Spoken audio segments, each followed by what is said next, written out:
Hey, Mike here. And if you like what I'm doing here on the podcast and elsewhere, and if you want to help me help more people get into the best shape of their lives, please do consider supporting my sports nutrition company, Legion Athletics, which produces 100% natural, evidence-based health and fitness supplements, including protein powders and protein bars, pre-workout and post-workout supplements, fat burners, multivitamins, joint support, and more. Head over to www.legionathletics, that's Legion athletics.com now to check it out. And just to show how much I appreciate my podcast peeps, use the coupon code MFL at checkout and you will save 10% on your entire order. And it'll ship free if you are anywhere in the United States. And if you're not, it'll ship free if your order is over $100. So again, if you appreciate my work and if you want to see more of it, please do consider supporting me so I can keep doing what I love, like producing podcasts like this. Hey there, and welcome to another episode of Muscle for Life. I'm your host, Michael Matthews, and if you have been in the fitness game for a while, you know that consistency is key. It takes months of work and discipline to see major changes in the mirror and on the scale, and it takes years and years to ultimately see what kind of body you are really capable of building. And this is why developing good habits is a major element of long-term fitness success. Motivation goes, but once they are established, habits endure. You are far more likely to stick to your diet and training plans when they are as ingrained in your routine as taking a shower or going to work, rather than something that may or may not happen depending on how you feel in the moment. And developing good habits, as important as it is, it's actually only half the battle, because then you have to protect those habits that you've established against the vicissitudes of life. Life always finds ways to get in the way and to throw us curveballs and prevent us, or try to prevent us, from doing what we want to do. And that's why it pays to have elastic habits as opposed to rigid ones, habits that can flex according to our ever-changing circumstances as opposed to shatter. And that is the premise of Stephen Guise's new book, Elastic Habits, and that's what today's discussion is all about. Now, I've had Stephen on the podcast before to discuss his previous book, which has done very well. It's called Mini Habits. And this time around, Stephen is going to talk about why he wrote this new book and how it differs from his first, and why this elastic habits system is a natural next step for people who are ready for a more robust and rewarding approach to habit building and optimization. So, if you would like to learn some simple and highly practical ideas for using Stephen's unique elastic habits model to create positive changes in your life that stick, this episode's for you. Here's the interview. Hey, Stephen, welcome to my podcast, man. Thanks for taking the time to do this. Thanks, Mike. It's good to be here. Yeah. Is this the first time? Have we done an interview before? We have done an interview about Mini Habits, my first book. I thought so. That's right. So now we're here to talk about your newest book. And then, of course, we'll get into some practical takeaways that people listening can use to improve their habit hygiene, so to speak. And this is something that I wanted to have you on the show because I'm a big believer in developing good habits and maintaining good habits, and I definitely practice that. But it's not something that I've written much about or spoken much about, just because I guess I get lost in all of the health and fitness stuff that I'm doing. The more the mechanics of, losing fat, gaining muscle, getting healthy, and so forth.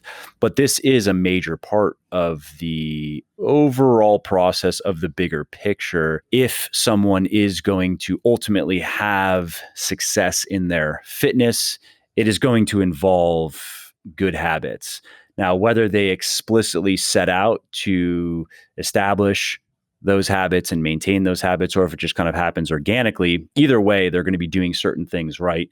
And that is what is needed to reach the goal, because it just takes too long for anybody who's getting into fitness. Whatever their end goal is, it's not something that can be done in a few weeks or even necessarily a few months. For most people, it takes a few years. And to be able to stick to a system that can produce results over several years, habits are a huge part of that. So, yeah, I think this will be a great discussion. Maybe to start, I think we should just start with your newest book. The title is interesting, Elastic Habits. And of course, that raises the question, what does that mean? And what's your kind of unique take on habits, which is a very popular topic these days. And a number of books have been published over the years that have done very well. So I'm curious as to how your book, what's different about your book? Why do you call it Elastic Habits? And what does that mean? And how do we use that? Yeah, that's a great question. When people hear the word elastic, they think of things like yoga pants and rubber bands. But the word resilient is actually a direct synonym of elastic. And if you think about elastic materials, they're more resilient than rigid and brittle materials. In physics, there's what's called the elastic limit of a material, or the amount a material can stretch until it is permanently deformed. So if you look at a rubber band, it can stretch a good amount before it's permanently deformed, before it loosens or breaks.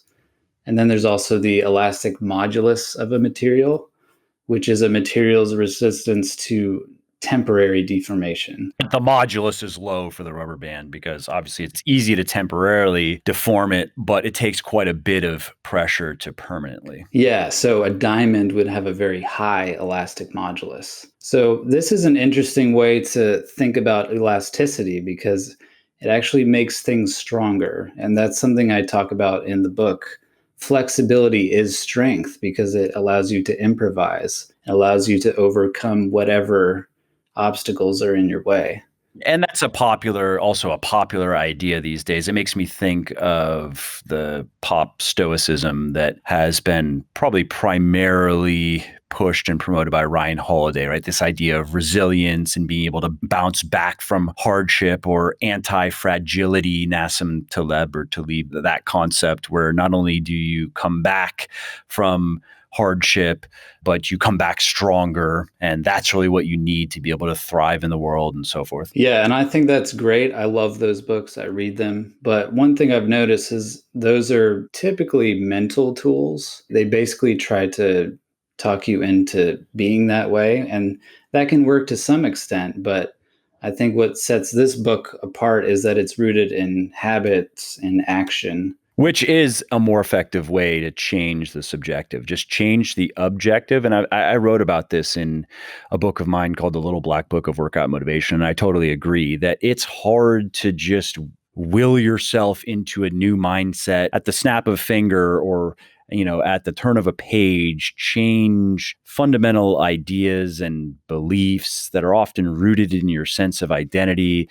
It can be done, but it is very hard. And in most cases, none of us can do it very well, period. It is actually much easier to just change your actions and allow that to naturally change your attitudes and your beliefs and your ideas. Yeah, and until a behavior is habit, you are basically having to fight yourself to do it. It's a very important threshold to breach if you want to have success. Yeah, I agree. So then what you just explained about elasticity and resilience, how does that apply to habits? And I guess that kind of gets into the premise of the book. So, put simply, an elastic habit, as I have defined it, has 9 win conditions as opposed to the typical 1 win condition of a habit. What's the 1 win condition versus the 9 that you're proposing? So, one popular challenge I'm sure you've heard of is like the 100 push up challenge, where you try to do 100 push ups every single day. That's just 1 win condition. If you hit 100, you win.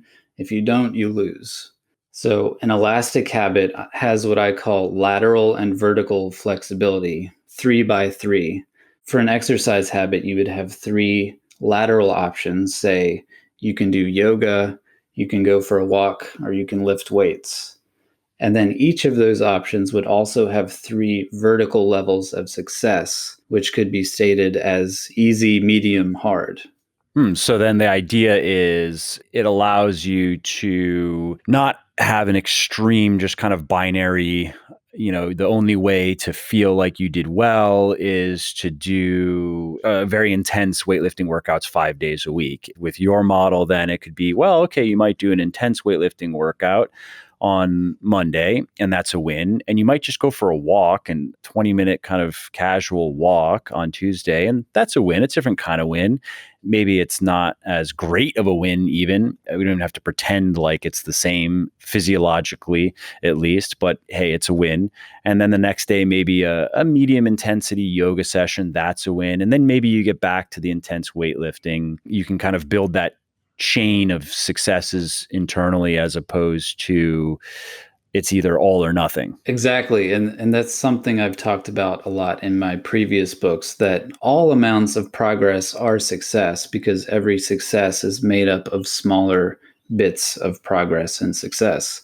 So with an elastic habit, you have that flexibility to get these small, medium, and large wins in whatever quantity fits your life that day, that time.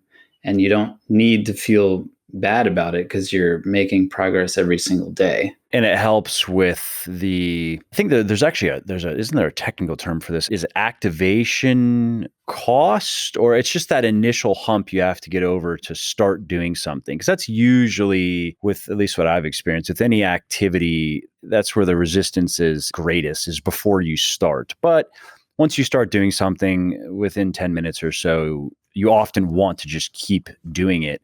Where people often fall down, though, is they just never get started. They can't get over that. They can't muster enough will or energy or whatever it is to get going. Yeah. And one really critical thing for me is I came to elastic habits from mini habits. I was one of the pioneers of the small habits movement because I've kind of got a lazy nature to me. So I was like, all right, I can't do amazing things every single day, but I can at least do this one small thing and maybe more every single day. And to me, that changed my life. But eventually, as I progressed and got stronger in every sense of the word, because I applied it to fitness, I started asking myself why my goal had to be the same every day. Because some days I wanted to do more than that little mini goal of, say, one push up. So at that point, it was more of a detriment to me than a help. And that's where the idea for elastic habits came. And so how does that play out? Like, how do you use this model in your life, and what are some examples? So you gave one specific fitness example.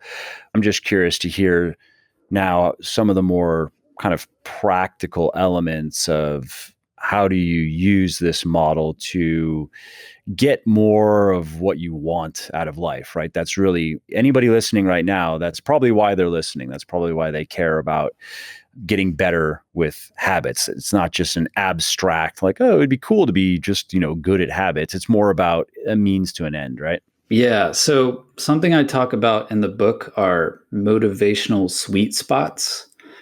And there's actually some science to support this too. There was a study they did on what motivates us best at certain stages of goal pursuit. And they found that in the beginning of a goal, say your goal is to do 100 push ups, in the beginning, it's more effective to set smaller sub goals of, say, 10 push ups at a time. That motivated people more and they had more success at that stage. In the latter stages, say when you had already done 70 push ups, then the smaller sub goals were actually, I wouldn't say a detriment, but they were less effective than pursuing the bigger picture goal of just finishing 70 to 100 push-ups. That kind of paints a picture of what motivation is. We have how attainable is the goal. That's something that motivates us. If it's one push-up, I can do it in between these two sentences. That's really easy to do, and albeit a very small win, it's still a win. So there's some value there.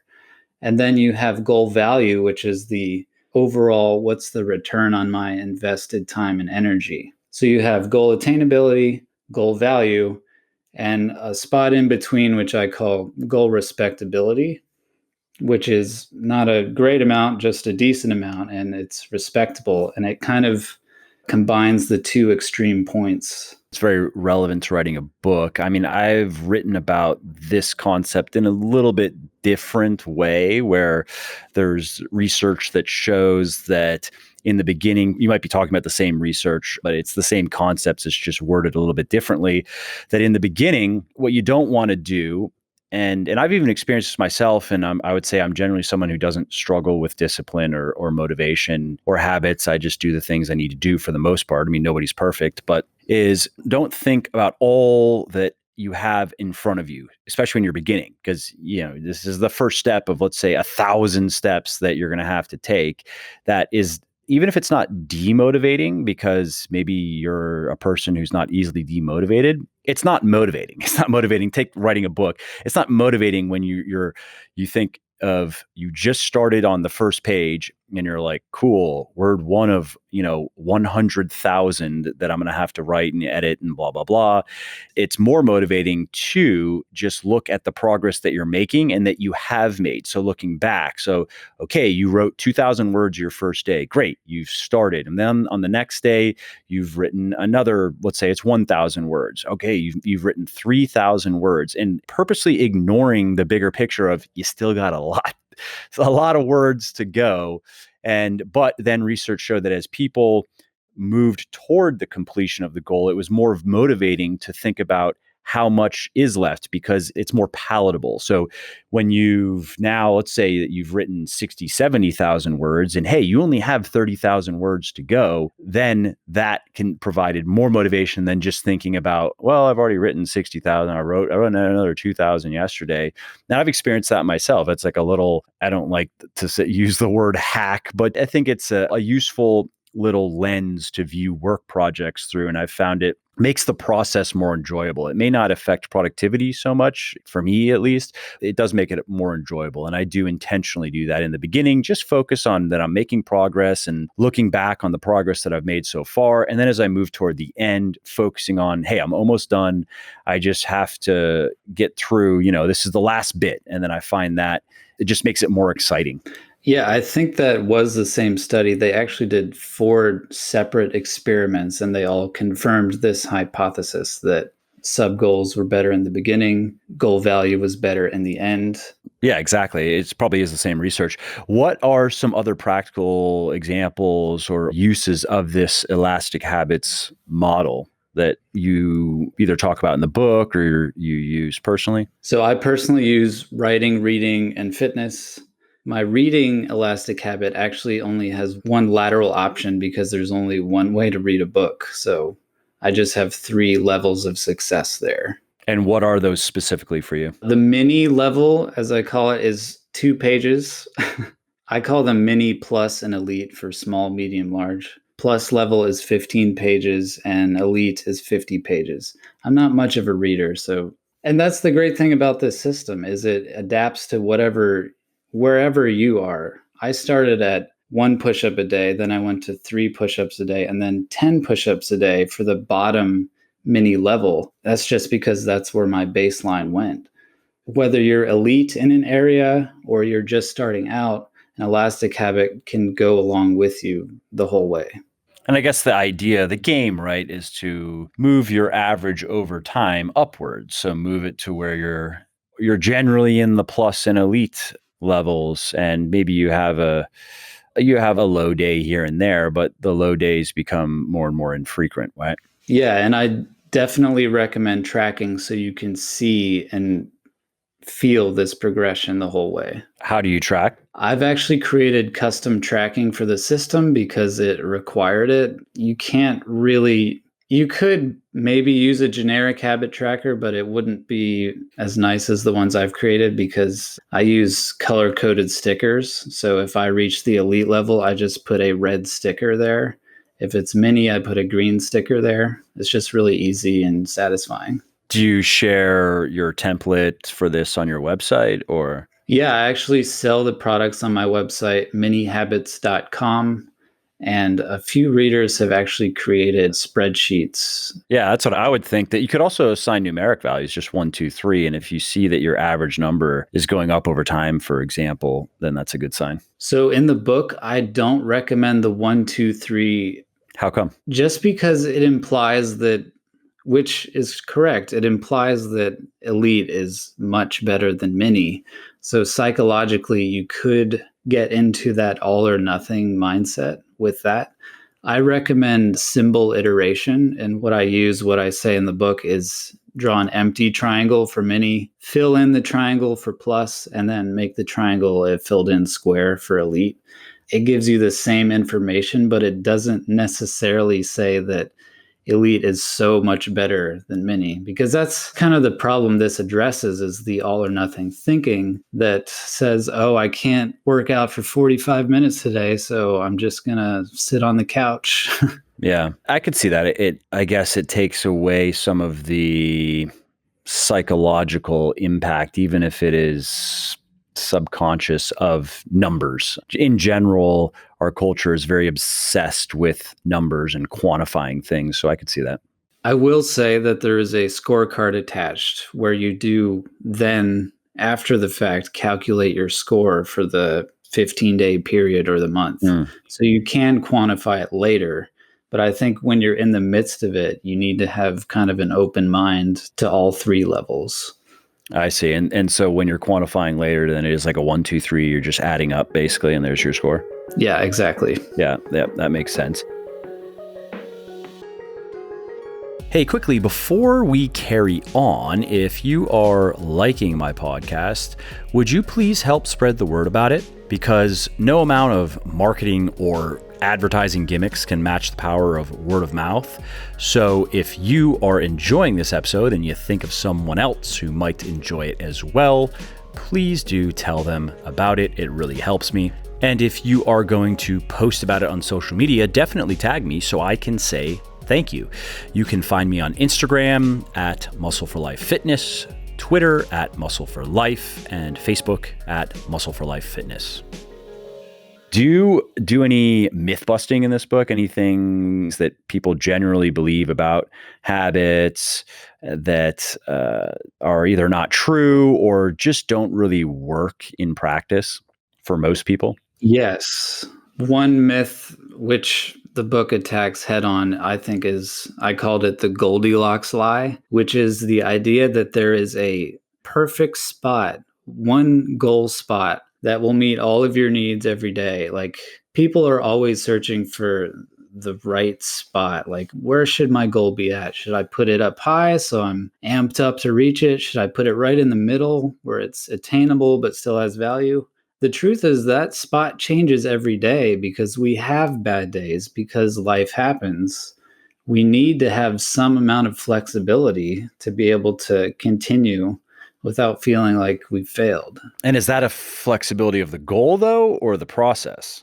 It's, I would say, both. Because, okay, let's say practically speaking, let's relate it to fitness. Let's say somebody's getting into fitness. They say, if I could have it my way, if I could get my ideal physique, it would require losing about 30 pounds of fat, let's say, and 20 or 30 pounds. And I pick that number because I hear from a lot of people who that's what they tell me. And I understand where they're guys, let's say, and they go, I'd love to be, I don't need to be 7, 8% body fat, but I'd love to be maybe 10, 11, 12%, where I just look fit and I'm lean and athletic. And for women, the female equivalent is, 20, 21, 22%. And so they're starting quite a bit higher than that, and they have a lot of fat to lose. How might that play out in the context of what you just said? Well, I think you would work backwards and say, what do I need to do to make this happen? You would have an ideal process of how exactly that would work. And then if you made it elastic, you would allow some flexibility or give yourself some leniency as far as following that plan exactly. So you might say the ideal for me is to work out for an hour every day. But realistically, you might not want or need to do that because you probably need to take rest days to let your body recover. Yeah, and also some days you're going to miss some time due to life. You're going to get sick probably at some point along the way if we're talking about a longer term goal. Even if it's just getting a cold that keeps you out of the gym a couple days. And if you have a busy life, then inevitably something else is going to get in the way of workouts. And even deloading, right? So intentionally reducing training intensity for a week to allow the body to catch up in terms of recovery. A lot of people don't want to do that because they feel like they are, if not necessarily moving backward when they deload, but it just doesn't feel as productive and they feel like they're losing ground by deloading. So yeah, there's definitely a psychological aspect to once you set your mind to something, and I understand I'm that kind of person. When I set my mind to something, oftentimes that is all I want to do until it's done. And in the past, I haven't been great about, I kind of put on blinders and just go and not be too concerned about maybe other negative kind of consequences in other areas of my life. Like in my marriage with my wife, we've always had a good relationship, but there have been periods where I've gotten so obsessed with my work that I'm not really around that much. And when I am around, I'm kind of not really there. You know what I mean? And so it's that, again, that all or nothing kind of mentality where my natural instinct is to want to just go all cylinders all day, every day until I have arrived. And if there were days where I wasn't able to do that for whatever reason, it would actually bother me. It wouldn't derail me to where I'd be like, oh, fuck it, and just give up. Definitely not. But it would just create more, I would just get annoyed. It would just annoy me. So that's something that I wouldn't say I've worked on it. I don't know if that's the right word, but I've definitely improved in that way. And that I've seen now that, hey, what you're saying is right. There are some days where everything is just the way you want it and you're able to do exactly what you want. You make a lot of progress in the things that are most important. And then there are days where that's just not the case for one reason or another. And it's okay, because if I look back and look at what I have achieved in the things I've been working on, I go, well, I've got a lot done. A lot of good things have happened. And this is the way that I've gone about it. So maybe on those days when I have to come home or I have to leave work early because my wife needs help with something, or maybe she's not feeling good and I have to pick up my son, I don't need to be annoyed about it. Even if I'm not going to turn into like a raging dickhead, but it doesn't have to necessarily bother me. Like, it's okay. I still made some progress. Maybe it was only a mini day, but hey, that's okay, because tomorrow can be better. Or maybe it's going to be several mini days, and that's okay too, as long as I can get back to, as long as I keep my average where it needs to be to do what I want to do. And that also means then being flexible with time frames, which I think is relevant to weight loss too, where you can go, ideally I would get there by this period or by this point. And that might be based on some solid reasoning, and you might work it backward in terms of calorie deficit. But instead of just saying, well, by this date, I need to be here, it probably should be more like a period, a range of time that's going to shift probably in both directions, and more likely in the direction of taking a bit longer than you want it to take. But that's okay. That's just how things go. That's all awesome. And I think it points to one of the issues, if not both of the issues of all or nothing thinking. One reason it's problem is because it can just burn you out. If you're choosing the all side of the all or nothing, you're probably going to burn out eventually. The other side is the nothing, where you're not doing anything. So you're either burning yourself out or not making progress. So I think there does need to be some flexibility there. Yeah, I agree. Are there any other myths that you debunk in the book? I'm sure there are. None are coming to mind at the moment. Okay, I'm just curious because people always like that when there are things that, we've all heard. What about, and this might be something actually you addressed in your mini habits, what about the idea that, oh, a habit takes, people throw on different numbers. How long does it take to establish a habit so it no longer feels like effort and it feels then natural? How long does it take to get to a point where you know that, or I guess really what it is, right, is where doing the thing is easier than not doing it. And that's the point where you just know it's going to get done. Like, I know that tomorrow I'm going to be in the gym. Unless there's some weird extenuating circumstance, there's no question I'm going to be in the gym working out. It's such an ingrained habit, you know? Yeah, I think there's only one study that's been done on this, and they found 66 days was the average. But that's possibly one myth that needs to be debunked, is that there's a magical day number that we need to reach, and then bam, we have a habit. It's much more like a spectrum, because the brain takes time to learn and process, and there are actual neural pathways that are getting stronger. So like when you're getting fitter, it's the same type of process where you're getting stronger slowly day by day, and in the same way your habit is getting stronger day by day.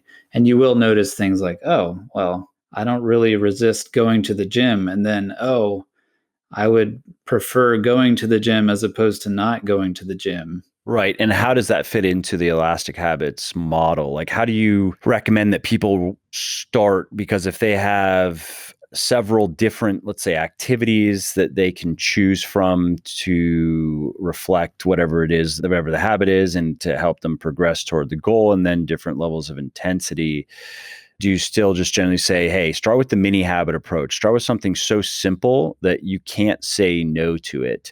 And then once that is, BJ Fogg, I know he has a book coming out as well on habits. And I think one of his things is that it's that concept of it's got to be so simple that you can't say no to it. And you're not allowed to do more than that.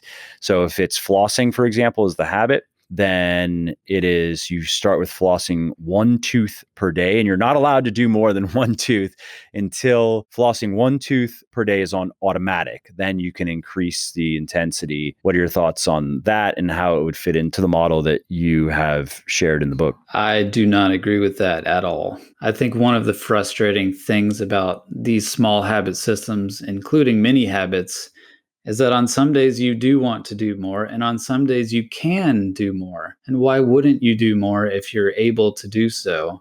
You shouldn't feel like a system is ever holding you back, because that will make you resent the system, and then the system is not going to work for you.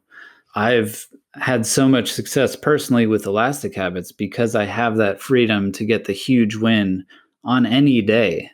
I can also get a small win. And one really powerful aspect about this is you can combat whatever negative thought you're having about your goal progress. If you're feeling burnt out because you've been just going crazy, hitting the big target every time, then you can go for a mini win and take a little break.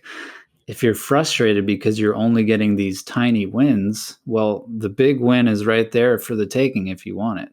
So I really think that the flexibility of this system sets it apart and helps us to basically make our goals fit into our lives, instead of the other way around, where we're trying to force this rigid goal into our life, which is dynamic and fluid. Yeah, that makes sense. How might this apply to wanting to eliminate bad habits? So everything that we've discussed so far is establishing good habits. What about stopping things that are getting in our way? So basically, this book does not address bad habits. I think that's a whole nother topic. So I did not attempt to apply this model to bad habits, though it possibly could. I haven't really thought about it yet because I don't want to half-ass it, Yeah. Any initial thoughts or even personal experiences with it? Because it's just the other side of the same coin. And oftentimes, some of the biggest obstacles that people need to overcome to establish a good habit is the elimination of a bad habit. That's probably more often the case than not. It's rarer, at least with the things that are more important in life, to find someone who is kind of a clean slate and they just need to get going. You know what I mean? Like oftentimes, for example, people have tried things in the past and then they failed. And then that happens often enough. They eventually just go in the other direction and say, well, fuck it, whatever. And so now they're in a place where they first have to dig themselves out of or climb out of the hole that they've dug themselves into before they can even start really progressing, Yeah, I think it depends on the bad habit too, because If it's something where you're trying to wean off of it, like some sort of substance addiction, then I could see this flexible model being helpful where you're saying, if I only have one cigarette today, it's a plus win. If I have none, it's an elite win. So that could possibly be helpful for a bad habit like that. Yeah, and that's a lot of bad habits though these days, whether it's a true addiction or not, like a physiological addiction. Okay, nicotine is addicting, period. There's no question. Is sugar addicting in the same way? No, almost certainly not, research shows. But yes, it can have certain effects in the brain. But then you get into a weird place where it's like, yeah, but anything pleasurable has those same kind of effects. So, what we can say though is that whether it's smoking cigarettes or eating sugar or watching TV where it gets excessive, or watching porn, or any of the kind of instant gratification, social media, video games, there's so many things that we can quote unquote get addicted to, or it's very easy to fall into the habit of over consuming these things, or in some cases just consuming them at all, drinking alcohol, for example. That idea that you just shared, again, it's not something I've looked into in terms of research or even real world practicality, but at first glance, it seems to pass the sniff test. It seems to be something that could certainly be useful. Oh, I think it could. Again, I just haven't really thought about it. I just wanted to focus on this one side and kind of what you were saying about bad habits and good habits. It's also true that if you increase your amount of good habits, it can naturally decrease your amount of bad habits. For example, if you're being more productive and being fit, that simply leaves less time for the bad habits such as social media and watching TV. So they can kind of crowd out some of the weaker bad habits that aren't, a serious psychological, physiological addiction. I totally agree. And I would say that you'll probably need to do that to really have the best chances of success at eliminating bad habits. Sure, there's a replacement of the time in that. So let's say getting up early, right? That's a popular thing these days. Wake up early and it's going to change your life. And what that is getting at, though, I think the main reason why that has helped many people is it does just force you to use your time more productively. That means you have to go to bed earlier, which means you're probably going to be watching less TV and spending less time on social media and just dirtling around on the internet. And if you're waking up early and if you're sleeping well enough, you're going to wake up with energy, you're going to wake up awake, and you're naturally not going to want to go sit down on the couch and watch Netflix at 5 a.m. It's just, you're going to be naturally drawn toward when your willpower and your energy and your motivation is at its highest towards something productive. You're going to be like, well, shit, it's 5 a.m. and I have hours now before I have to even be at work. I'm going to go to the gym. I'm going to read, and I'm going to work on my little side project because shit, why not? Because I have the time. And then as the day goes on and your energy levels wane and everything just kind of winds down, it's just, I think, more in line with our biology and our psychology. And then there's that point of it. And then there's also the point of that you are changing your identity by doing those things. And you start to become the person that does spend more time on productive activities than non-productive activities. And whether you consciously realize it or not, it happens.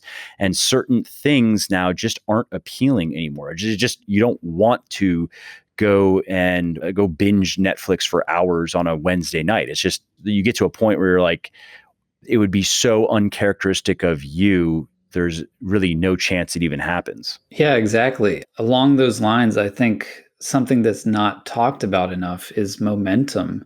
We're very sensitive to momentum, whether we're doing good things for ourselves or bad things for ourselves. You're most likely to do what you have just done. And that's regardless of whether that's a good or bad thing. So, yeah, when you get up at 5 a.m. and you're like, oh, yeah, I'll go to the gym, that's most likely going to lead to more good decisions later in the day and on a broader scale later in your life. Yeah, I totally agree. Well, hey, this was a great discussion, Stephen. I really appreciate you taking the time to come and do it and sharing some information from your newest book, which is Elastic Habits. And where can people find the book? Obviously on Amazon, but elsewhere as well, or is it an Amazon exclusive? If you want paperback, that's only Amazon, but the ebook is available on all major stores. All major, so what, Barnes& Noble, Google Play. Yeah. Cool. Yeah, particularly for people, I get asked fairly often by people who can't get an ebook through Amazon. So then they don't know that like Google Play, for example, has stores in I think pretty much every country. iBooks also you can. And Kobo also. Yeah, true, Kobo. All right, cool. Well, Elastic Habits, and then where can people find the rest of your work, and where's your online hub if they want to check out your other stuff? My website is stephenguise.com, StephenGuise. That's my main blog. And then all the book related stuff, Elastic Habits, Mini Habits, is at minihabits.com. Great. And I'm assuming elastichabits.com was taken. That's why you don't have it. I do have it. It redirects to minihabits.com. Okay. I Cool. just wanted it all under one roof. Yeah. No, that makes sense. All right. Well, thanks again, Stephen. I appreciate it. And good luck on the book release. Yeah, thanks, Mike. I enjoyed it. Hey, Mike here, and if you like what I'm doing here on the podcast and elsewhere, and if you want to help me help more people get into the best shape of their lives, please do consider supporting my sports nutrition company, Legion Athletics, which produces 100% natural, evidence-based health and fitness supplements, including protein powders and protein bars, pre-workout and post-workout supplements, fat burners, multivitamins, joint support, and more. Head over to www.legionathletics, that's Legion athletics.com now to check it out. And just to show how much I appreciate my podcast peeps, use the coupon code MFL at checkout and you will save 10% on your entire order. And it'll ship free if you are anywhere in the United States. And if you're not, it'll ship free if your order is over $100. So again, if you appreciate my work and if you want to see more of it, please do consider supporting me so I can keep doing what I love, like producing podcasts like this. All right, well, that's it for today's episode. I hope you found it interesting and helpful. And if you did, and you don't mind doing me a favor, could you please leave a quick review for the podcast on iTunes or wherever you are listening from? Because those reviews not only convince people that they should check out the show, they also increase the search visibility and help more people find their way to me and to the podcast and learn how to build their best body ever as well. And of course, if you want to be notified when the next episode goes live, then simply subscribe to the podcast in whatever app you're using to listen, and you will not miss out on any of the new stuff that I have coming. And last, if you didn't like something about the show, then definitely shoot me an email at mike@muscleforlife.com and share your thoughts. Let me know how you think I could do this better. I read every email myself, and I'm always looking for constructive feedback. All right, thanks again for listening to this episode, and I hope to hear from you soon.